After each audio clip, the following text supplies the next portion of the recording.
Hey everyone, Kevin here with the Parts and Service Desk. I wanted to touch base with you today on a topic I've seen that's been kind of floating around on the internet, on Facebook and Instagram and stuff here over the past few days, and this is the customer. So this is going to be a real quick short video that I wanted to talk to you about. I've seen where some people are getting frustrated with the customers and how they come through the service drive and just the feeling of they're lost. I have been a huge believer in training the customer. You will not ever get the best result or be able to get the customer to do what you want from anything from a great survey to the overall experience if you don't train the customer. So here's what I mean. There's been several times over the years that I've worked at different dealerships across the country. I can remember one time a dealership I worked at in Ohio. A lot of you who are my friends know where I'm talking about. Beautiful dealership, great group of people. Can't really say enough positive things about them. But I had one pet peeve. This dealership in Ohio was a little bit different to get into. You basically got off the on-ramp, and if you were heading northbound on this interstate, the on-ramp stopped at a red light and you could see the dealership. We had to make a right, go to the next little light, maybe a few hundred feet down, make a left, and you actually entered this dealership property from the side. And then you kind of loop through the parking lot, and the entrance to the showroom and the dealership, like most blue oval dealerships, is on the front side of the building. I cannot tell you how many people would park across the street in the empty parking lot right behind the Chinese buffet just in front of the bowling alley and walk along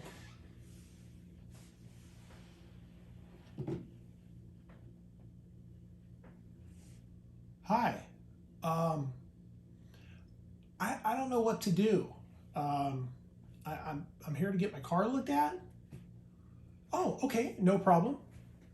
Is this your first time here? Oh, no. I've been here before. You've been here before and you don't know what to do? I'm just mind blown by this. This is how I'm literally wanting to talk to these people. Because mind you, they're our customers and they are here to give us money, which makes our paychecks.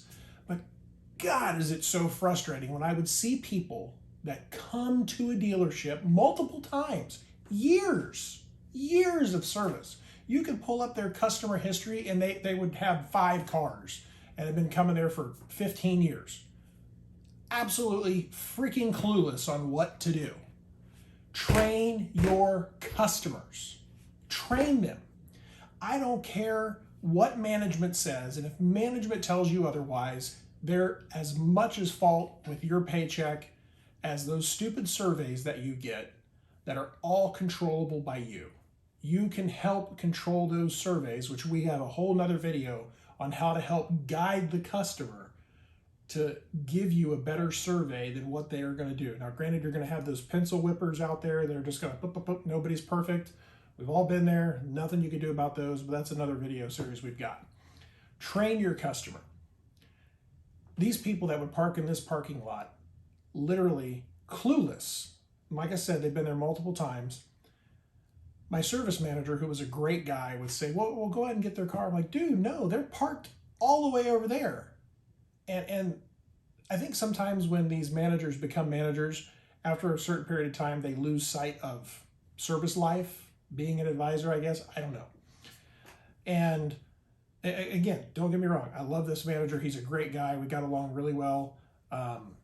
But I disagree with setting yourself up for failure and not training the customer. So I would ask these folks, okay, great, no problem. Go ahead and get your car that's parked over in Texas. We're in Ohio. And pull in the parking lot, drive around the front, do the whole hand motion thing. Guide the people where you want them to go.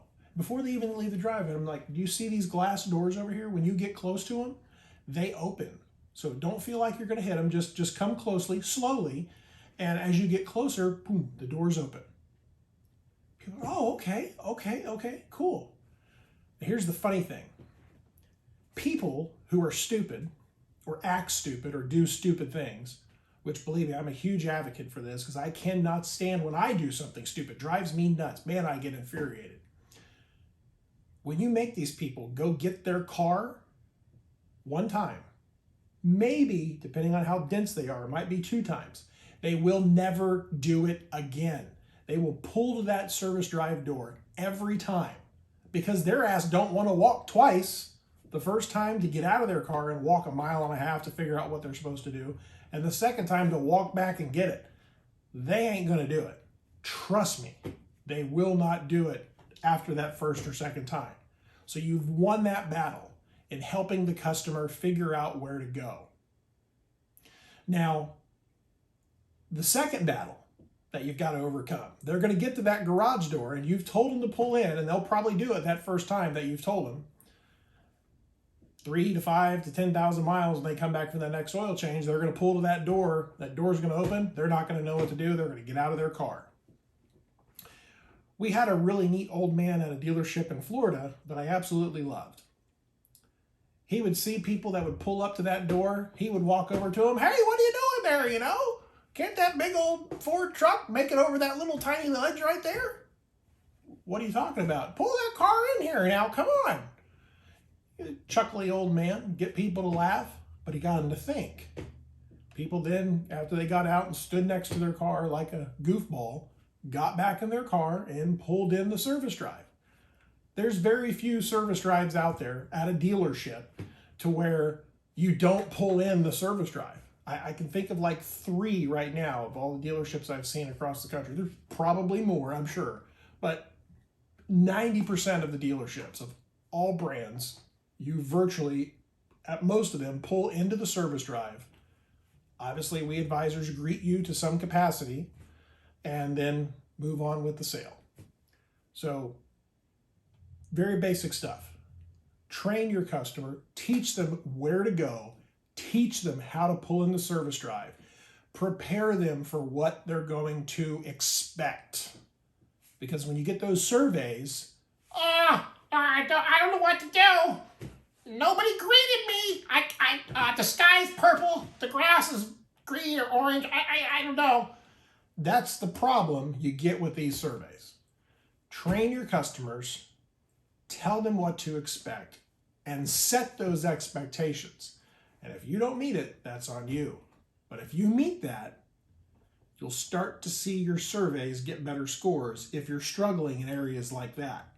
In the meet and greet, in the beginning walk around, if your dealership requires those, and we've got a whole walk around session that we can talk about with you, but follow that.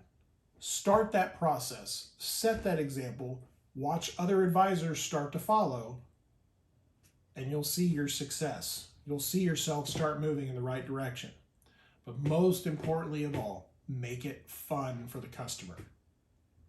Have fun with it. Be silly. Don't be sarcastic. Don't be rude. Just have fun with it, and you will see the success.